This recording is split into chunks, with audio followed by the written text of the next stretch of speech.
This is a true story told on a UFO discussion forum in 2018. It started on a quiet evening in the rural town of Hollow Creek, nestled deep in the Midwest. The skies were unusually clear, revealing a blanket of stars that seemed closer than ever. Three close friends, Ethan, Clara, and Lucas, were sitting around a campfire in Ethan's backyard, sharing stories and laughter. As the conversation ebbed and flowed, Clara pointed out a peculiar light in the sky. "Do you see that? It's too bright to be a star." The trio turned their heads toward the horizon, where a shimmering light hovered, pulsating in different hues, blue, green, and white. At first, they dismissed it as a plane or a satellite, but the way it moved was unsettling. It darted back and forth, pausing midair as if observing something. "That's not normal," Lucas said, his voice laced with both awe and apprehension. They watched in silence as the light performed impossible maneuvers, looping and spiraling with an otherworldly grace. Then, just as suddenly as it had appeared, it shot upward into the sky and vanished without a trace. "What the hell was that?" Ethan muttered, breaking the silence. Clara shook her head, still staring at the spot where the light had disappeared. "I don't know, but something's not right. Did anyone else see this?" That night, as they each returned to their homes, a sense of unease settled over them. None of them could shake the feeling that something was watching them from above. The next morning, Hollow Creek was abuzz with rumors. At the diner, where most of the town gathered for coffee and breakfast, people whispered about the strange lights in the sky. "I saw it too," said Mr. Hargrove, the town's elderly postmaster. "Bright as anything I've ever seen. It wasn't a plane, too quiet for that." "Quiet?" Clara asked, overhearing the conversation. She and Lucas had stopped by for breakfast, still shaken by the previous night. "Not a sound," Mr. Hargrove confirmed. "It hovered right over the east field for a minute or two, then shot up into the stars." Lucas exchanged a glance with Clara. "We saw it too," he admitted, his voice low enough to avoid drawing attention from the other diners. "Think it's some kind of government thing?" Clara asked. Mr. Hargrove leaned in, his eyes darting around the room as if someone might be listening. "Government or not, it's nothing good. Mark my words." As they left the diner, Clara and Lucas met up with Ethan, who had been waiting outside. "People saw it," Clara said, gesturing back toward the diner. Ethan frowned. "If the whole town's talking about it, maybe we're not crazy. But what do we do now? Just wait for it to come back?" Lucas hesitated before replying. "I don't know, but something tells me this isn't over." That evening, the three friends decided to head out to the east field where Mr. Mostat Hargrove had claimed to see the light hovering. Armed with flashlights, a camera, and a healthy dose of skepticism, they prepared for another sleepless night. The east field stretched out like an endless ocean of tall grass under the dim light of a crescent moon. Lucas, Clara, and Ethan stood at the edge, their flashlights slicing through the darkness. The air felt heavier here, almost charged, as if the ground itself remembered the strange presence from the night before. "This is where Mr. Hargrove saw it?" Ethan asked, adjusting the camera strap around his neck. "Yeah," Lucas replied, scanning the horizon. "He said it hovered right above that tree line." He pointed to the far end of the field, where the shadows of towering oaks created a black wall against the night sky. Clara shivered, pulling her jacket tighter around her. "Why does it feel so off here? Like we're not supposed to be here?" Lucas didn't answer. Instead, he started walking, his boots crunching softly on the dirt path leading into the field. Ethan and Clara followed closely behind. For hours, they waited. They took turns scanning the sky and testing their camera equipment. The only sounds were the occasional rustle of leaves and the distant call of an owl. "This is pointless," Clara muttered, kicking at the ground. "Maybe it was just a drone or something. People see weird stuff all the time, and it turns out to be nothing." "Drones don't light up the entire sky," Lucas said, "and they don't move like that." As if on cue, a faint hum began to vibrate through the air. Ethan froze, clutching his camera tightly. "Did you hear that?" he whispered. "I feel it," Clara replied, her voice barely audible. The hum grew louder, resonating deep in their chests. A soft, pulsating light appeared on the horizon, just above the tree line. It started as a faint glow, but within seconds, it intensified into a brilliant orb of white-blue light. "Turn off your flashlight," Lucas hissed, and they quickly obeyed, plunging themselves into darkness. The orb moved slowly, hovering just above the field. It didn't emit any sound other than the low hum, yet it commanded an almost overwhelming presence. Ethan raised his camera and began to snap pictures, his hands trembling.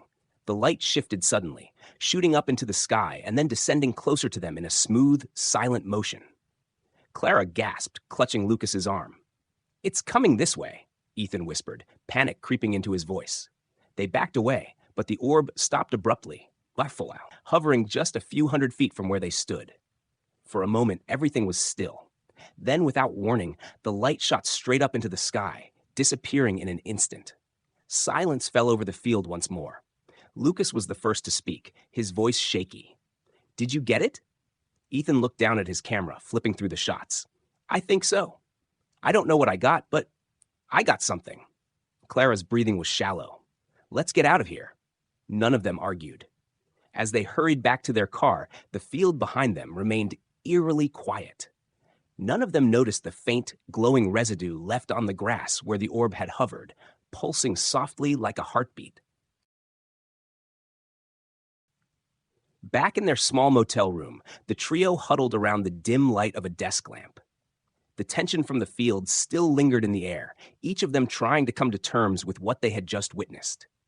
Ethan had plugged his camera into the laptop, anxious to review the images. Clara sat on the bed, her eyes fixed on the screen. Lucas paced by the window, keeping an eye on the road outside. It had been a few hours since they left the field, but his mind raced. The silence in the room felt suffocating. "Okay," Ethan said, zooming in on one of the images.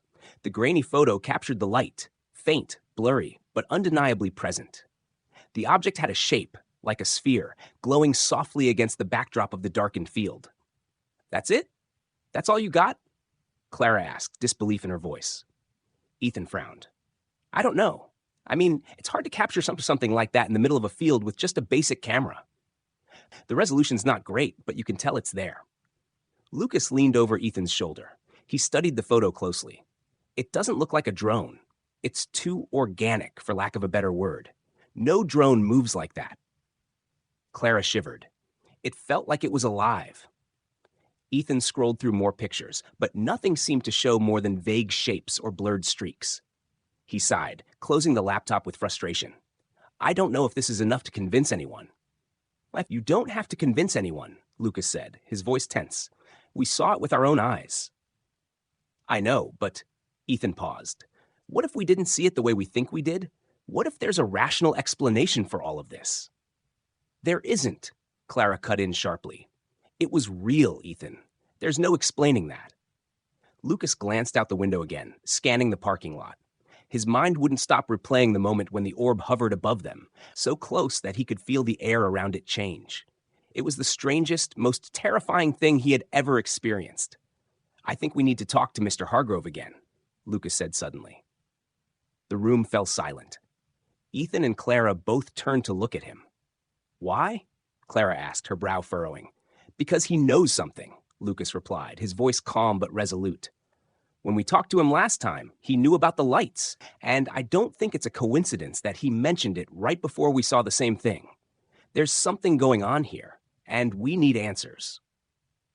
Ethan nodded slowly. "I think you're right, but we should be careful. What if he's involved somehow?" "What if he's not?" Clara countered. "What if he's trying to help us?" The debate lingered in the room as they gathered their things and prepared to leave. Lucas couldn't shake the feeling that they were all part of something much bigger than they realized. The mystery surrounding the lights, the eerie occurrences, and now, the evidence they had gathered, it was all connected. They had to go back to Hargrove. They had to find out what he knew. But as they stepped out into the chilly night air, Lucas couldn't shake the feeling that they were being watched. The drive back to Mr. Hargrove's property was quieter than the last time. The weight of what they'd seen earlier that night hung heavy on their minds. The moonlight painted the landscape with a cold glow as they made their way toward the farmhouse. Lucas sat in the front seat, his hands gripping the wheel tightly, while Clara and Ethan sat silently in the back, each lost in their own thoughts. When they arrived, the house looked just as eerie as it had before. The flickering porch light cast long shadows against the weathered siding. Hargrove's truck was parked outside, but there was no sign of movement inside. It almost seemed too quiet. "I don't like this," Clara muttered, glancing nervously at the dark windows. "We have to do this," Lucas said, trying to keep his voice steady. "We need answers." Ethan hesitated, but nodded in agreement. They couldn't back out now. Not after everything they'd witnessed. They knocked on the door, the sound echoing in the empty night air. For a long moment, there was no response. Just as Clara was about to turn away in frustration, the door creaked open. Mr. Hargrove stood there, his eyes widening slightly when he saw them. "You're back," he said, his tone a little too calm. "I didn't expect you." "We need to talk to you," Lucas said, his voice firm. "About the lights, about what we saw last night." "You know something, don't you?" Hargrove's expression shifted, a brief flicker of something, fear, perhaps, flashing across his face. He stepped aside to let them in, but he didn't say a word. Inside, the house smelled of wood and dust. The dim light from the single bulb hanging in the center of the room gave the place an almost oppressive feel. It was as though time had stopped here long ago. Hargrove motioned for them to sit at the kitchen table, and they did. But none of them took their eyes off him. He seemed to be struggling with something, whether it was fear, guilt, or some deeper secret. Finally, he spoke. "You saw it, didn't you?" "Yeah, we saw it," Ethan replied. "And it wasn't just some weird weather phenomenon or a trick of the light. That was something else." Hargrove sighed deeply, his shoulders slumping. "I didn't want anyone else to get involved. It's dangerous. It's been dangerous for years, but I couldn't stop you from coming here. You were going to find out eventually." "Find out what?" Clara asked, leaning forward. Hargrove's eyes flickered toward the window, then back to the group. "You've heard the stories, right? About the disappearances, the strange sightings, the things that have happened in this area for decades?" They nodded. The stories were well known. Rumors about people going missing, strange lights in the sky, and unexplained noises. But they had dismissed them as urban legends. "They're not legends," Hargrove continued. "I've seen them. I've seen the things that come from the sky, and they're not like anything we know. They don't belong here. But they've been watching us for years. Watching and waiting." A chill ran down Lucas's spine. He exchanged a quick glance with Ethan and Clara, who were both staring at Hargrove in disbelief. "What are they? What do they want?" Lucas asked, his voice barely above a whisper. Hargrove's gaze darkened, and he leaned closer. "They're not here for us. Not really. They're looking for something. And when they find it, everything will change." The words hung in the air, heavy with a threat that none of them fully understood. "I don't know if we can stop them," Hargrove added quietly. "But I'm going to try. I've been trying for years to find out what they're after. I can help you, but you need to be ready. Once you've seen them, there's no going back." For the first time since arriving, Lucas felt the weight of the situation sink in. This wasn't just a strange occurrence. This was something far beyond their understanding, something dangerous. He glanced at Clara and Ethan, both of whom looked as unsettled as he felt. There was no turning back now. They had to know the truth, no matter the cost. Hargrove stood up slowly, his hands shaking. "You'll need to come with me. We have to go to the place where it all began." Lucas's heart raced. "Where is that?" "A few miles west. The old forest," Hargrove replied. And just like that, they were about to step into the unknown. The drive to the old forest was silent, the only sound the tires crunching over the gravel road as the moon cast long, eerie shadows across the landscape. Lucas gripped the steering wheel tightly, glancing over at Hargrove every so often. The man was acting strange, more tense than usual, his eyes flicking nervously to the rearview mirror, as if he expected something to follow them.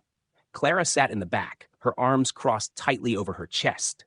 "What exactly are we looking for out there?" she asked, trying to mask her unease with a sharp tone. Hargrove didn't answer immediately. When he did, his voice was low and measured. "I don't know exactly what they're after, but I think it has something to do with the land. That's why they've been coming here, watching, waiting."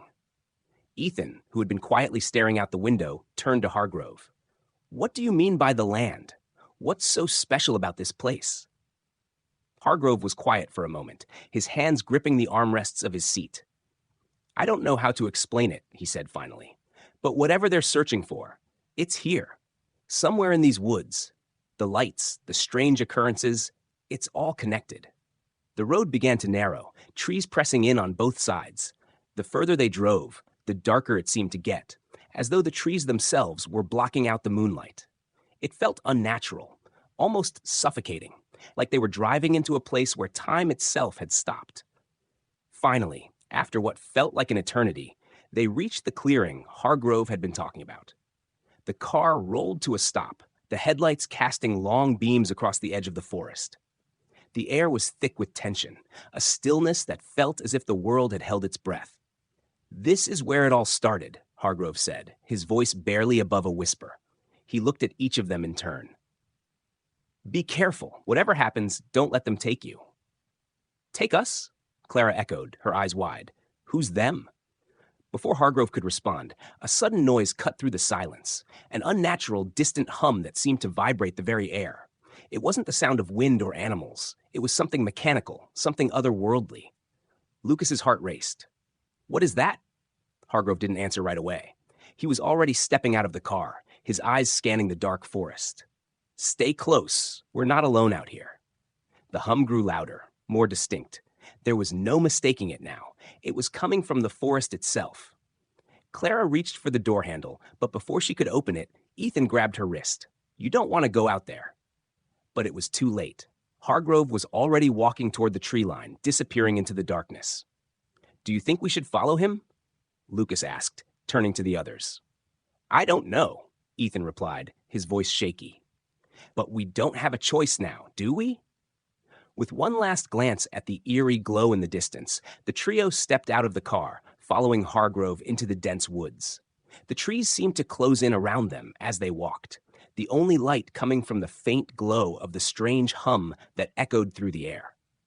It was cold, much colder than it should have been this time of year, and the ground beneath their feet was damp, as though the forest had been recently flooded.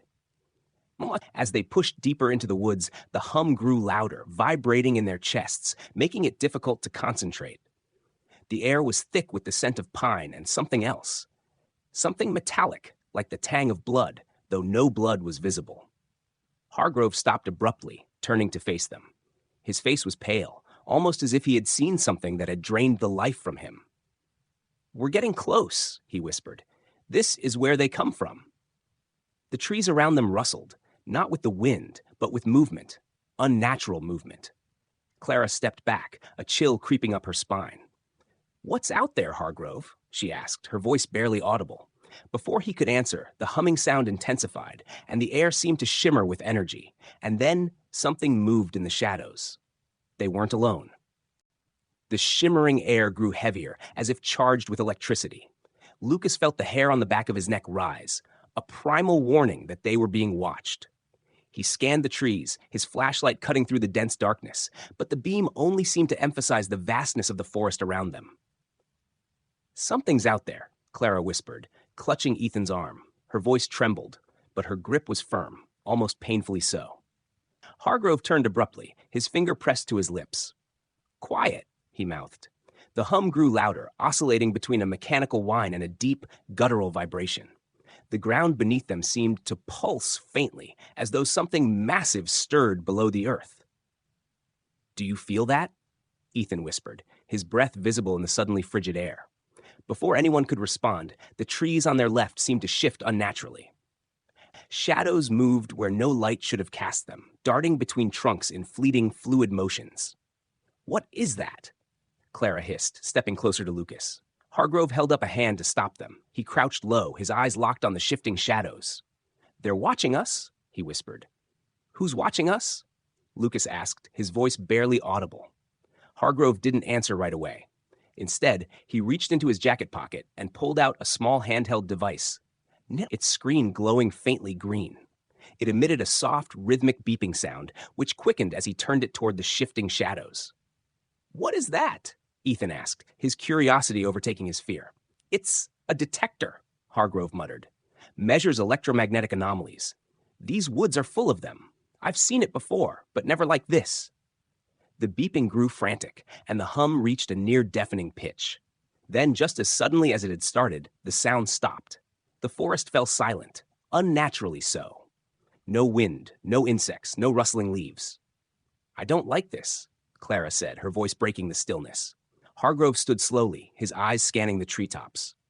They're close, he muttered. Lucas shone his flashlight toward the direction of the shadows, but the beam flickered and died. He smacked it against his palm, but it remained stubbornly dark. My flashlight's dead, he said. So is mine, Ethan added, shaking his own useless light. Hargrove's device began to emit a low, steady tone. They're interfering with everything, he said, his voice tight with tension. We need to move. Now. Move where? Clara demanded, her panic rising. Deeper into the forest? Are you insane? Hargrove didn't respond. He turned and began walking quickly, motioning for them to follow. Reluctantly, the group trailed after him, their footsteps muffled by the damp forest floor. The silence was oppressive. Each sound they made amplified in the stillness. Then, just as they began to think the worst was behind them, a bright bluish-white light erupted from the trees ahead. It wasn't like a flashlight or a car's headlight. It was otherworldly, cold, and unnatural, casting sharp, jagged shadows across the forest floor. What is that? Lucas said, shielding his eyes. Stay calm, Hargrove said, though his own voice was trembling. Don't run. They respond to fear. Who are they? Clara demanded, her voice breaking. Hargrove didn't answer. Instead, he stopped abruptly, his eyes wide with terror as he pointed toward the light. Standing just beyond the glow were 3 tall humanoid figures. Their silhouettes were unnaturally elongated, their heads disproportionately large, with eyes that seemed to reflect the light in an otherworldly shimmer. They didn't move. They didn't need to. Their presence alone was enough to send a wave of primal fear through the group. Clara let out a small gasp, her hand flying to her mouth. Ethan stepped back, his hands trembling. Don't move, Hargrove whispered. Don't do anything. The figures tilted their heads slightly, as though studying the group. The hum returned, lower and more menacing than before, vibrating in their chests. And then, without warning, the figures vanished, the light extinguishing with them. The forest plunged into darkness once more, leaving the group standing in the oppressive silence, their breaths ragged and hearts racing. We need to leave, Lucas said finally, his voice hoarse. Now. For once, Hargrove didn't argue. He turned and led them back toward the car, the forest seeming to close in around them with every step. The group reached the car, breathless and shaken. The forest felt alive, watching their every move, though they saw nothing beyond their immediate surroundings. Lucas fumbled for his keys, his hands trembling as he unlocked the doors. Get in, he barked, glancing over his shoulder. They piled into the car, and Lucas wasted no time starting the engine. The headlights flickered for a moment, but then blazed to life, casting long shadows across the trees. As the car pulled onto the gravel road, the oppressive silence of the forest gave way to the crunch of tires on dirt and the faint hum of the engine. Did you see their eyes? Clara whispered, her voice barely audible over the sound of the car. They weren't human, Ethan said, staring out the window. They didn't move like us, like anything I've ever seen. Hargrove sat in the front seat, his head in his hands. They're studying us, he muttered. What do you mean, studying us? Lucas demanded, his eyes darting between the road and the rearview mirror. Hargrove sighed deeply, as if weighing how much to reveal. They don't need to harm us. Their presence alone is enough to influence our minds, our behavior. They've been doing this for decades, maybe longer, collecting data, observing patterns.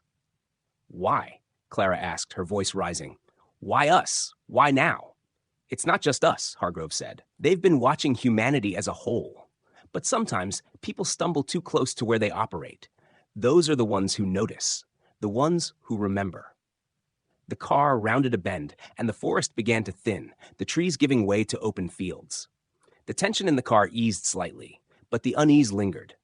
Do you think they'll follow us? Ethan asked, breaking the silence. They don't need to, Hargrove replied. If they wanted us gone, we wouldn't have made it out of those woods. They let us leave, for now. Lucas tightened his grip on the steering wheel, his knuckles white. What do you mean, for now? They're testing boundaries, Hargrove said, seeing how far we'll go, how much we'll endure. They push, we react. It's all part of the experiment. The group fell silent, each lost in their thoughts. The hum they had heard in the forest seemed to echo faintly in their minds, as though it had imprinted itself on their consciousness. As they approached the edge of town, Lucas slowed the car, his gaze fixed on the road ahead. A strange sight made his heart skip a beat. A series of symbols had been etched into the pavement, glowing faintly in the darkness. The markings were intricate, otherworldly, and seemed to pulse with a life of their own. "What is that?" Clara asked, leaning forward to get a better look. Hargrove's face went pale. "I've seen those before," he said, his voice barely a whisper. "Where?" Lucas demanded. Hargrove didn't answer right away. Instead, he leaned closer to the windshield, his eyes scanning the symbols. "They're warnings," he said finally. "Markers of territory. They're telling us we're still in their domain." "Still?" Clara repeated, her voice trembling. "We're miles from the forest." "They don't operate on the same rules as we do," Hargrove said. "Distance doesn't matter. If they've marked us, we'll never truly be away from them." The symbols grew smaller in the rearview mirror as the car passed, but the unease in the car only deepened. "They've marked us?" Ethan asked, his voice crowded grimly. "They know who we are now. Wherever we go, they'll be watching." The car sped into the night, leaving the glowing symbols behind. But for the group, the sense of safety felt as distant as the forest they had just escaped. The group arrived back in town just as the clock tower struck midnight. The streets were empty, bathed in the yellow glow of streetlights. Lucas parked the car in front of Clara's house, but no one made a move to get out. The weight of their experience clung to them like a heavy fog, filling the silence. "What do we do now?" Ethan finally asked. "We can't just sit on this," Clara said, her voice firm despite the tremor beneath it. "People need to know what's happening out there." "And who's going to believe us?" Lucas countered, his tone bitter. "We don't have proof, just stories that sound like something out of a bad sci-fi movie." Clara opened her mouth to respond, but stopped when Hargrove leaned forward, his expression grim. "You're right, Lucas. No one's going to believe us, not without evidence. But going public isn't the answer." "Why not?" Clara asked. "Because they're listening," Hargrove said, his voice low. "The moment we try to expose them, we make ourselves targets. You think they won't notice if we start shouting to the world about glowing symbols and figures in the woods?" Ethan shifted uncomfortably in his seat. "So what do we do? Just pretend it didn't happen?" "No," Hargrove said. "We stay quiet for now. Gather information. We need to understand what we're dealing with before we make a move." Lucas sighed, running a hand through his hair. "Fine, but we can't just go back to our normal lives like nothing happened." "We won't," Clara said. "But we have to be smart about this. We don't even know what they want or why they let us leave." Hargrove looked out the window, his gaze distant. "They let us leave because we're still useful to them. As long as we're out here, we're part of their experiment." The group fell silent again, the weight of his words settling over them. Finally, Lucas broke the tension. "Let's at least get some rest," he said. "We're no good to anyone if we're running on fumes." The others nodded reluctantly, and one by one, they left the car. Clara lingered for a moment, watching as the others disappeared into the night. "You sure we're doing the right thing?" she asked Hargrove. He didn't answer right away. When he finally spoke, his voice was heavy with uncertainty. "I don't know, but it's the only thing we can do right now." Clara nodded, her expression hardening. "Then we stick together, no matter what." Hargrove gave her a faint smile. No matter what. As Clara turned to leave, Hargrove stayed behind, sitting in the car. The town was quiet, but the quiet felt wrong. He couldn't shake the feeling that they were still being watched, even here. When he finally stepped out of the car, the faint hum returned. It wasn't loud, but it was there, an almost imperceptible vibration in the air. He glanced up at the sky, half expecting to see the strange lights again. But the sky was clear, the stars twinkling innocently above, and yet the hum remained. The next day, Lucas woke to the sound of his phone buzzing incessantly on the nightstand. Groaning, he reached for it, blinking against the sunlight streaming through his window. "Yeah?" he mumbled into the receiver. "You need to come out to the Henderson farm," Ethan's voice said, tight with urgency. "Something's happened." "What are you talking about?" Lucas asked, sitting up. "Just get here," Ethan snapped, then hung up. Lucas threw on some clothes, grabbed his keys, and was out the door within minutes. The drive to the Henderson farm took him past rolling fields and the occasional house, but something felt off. There were fewer cars on the road than usual, and the fields looked wrong somehow, like they were too still. When he arrived, he found Ethan and Clara standing by the fence near the cattle pasture, their faces pale. "What's going on?" Lucas asked as he climbed out of the car. Ethan gestured toward the field. "See for yourself." Lucas followed their gaze and froze. The entire herd of cattle, dozens of them, was gone. The field was empty, the grass undisturbed, as if the animals had simply vanished into thin air. "Where did they go?" Lucas asked, his voice barely above a whisper. "That's the thing," Clara said, her arms crossed tightly over her chest. "There are no tracks, no signs of a struggle. It's like they were just taken." Lucas frowned, stepping closer to the fence. "Maybe they broke out and wandered off?" Ethan shook his head. "No chance. The fences are intact, and the Hendersons checked the entire property. The cattle didn't wander. They were taken. And look at this." He pointed to a spot near the center of the field. Lucas squinted, noticing a strange discoloration in the grass. It formed a perfect circle, the edges sharply defined as if it had been burned into the ground. "That wasn't here yesterday," Clara said. Lucas stepped closer, feeling a faint warmth radiating from the circle. "You think this is connected to the lights?" "What else could it be?" Ethan replied. Before anyone could say more, a truck pulled up behind them, and Hargrove climbed out. He looked at the field, his face hardening. "More activity," he said, almost to himself. "It's escalating." Lucas turned to him. "Escalating how? What do they want?" "I don't know," Hargrove admitted. "But whatever it is, they're not being subtle about it anymore." The group stood in tense silence, the enormity of the situation sinking in. This wasn't just about them anymore. It was spreading, affecting the entire town. "We need to warn people," Clara said. "And tell them what?" Hargrove countered. "That aliens are abducting cattle and burning patterns into fields? They'll think we've lost it." "Maybe," Lucas said, his jaw tightening. "But if we don't do something, this is going to get worse." Hargrove sighed, rubbing a hand over his face. "All right, but we need to be careful. If we're not smart about this, we'll just be playing into their hands." The group nodded, a new sense of determination taking hold. Whatever was happening, they couldn't ignore it any longer. As they turned to leave, Lucas glanced back at the field one last time. The circle in the grass seemed to shimmer faintly in the sunlight, and for a moment, he thought he saw a shadow pass over it, something too fast and too high to be a bird. The hum returned, faint but unmistakable. Lucas shivered and hurried after the others, the feeling of being watched growing stronger with every step. The end of part 1.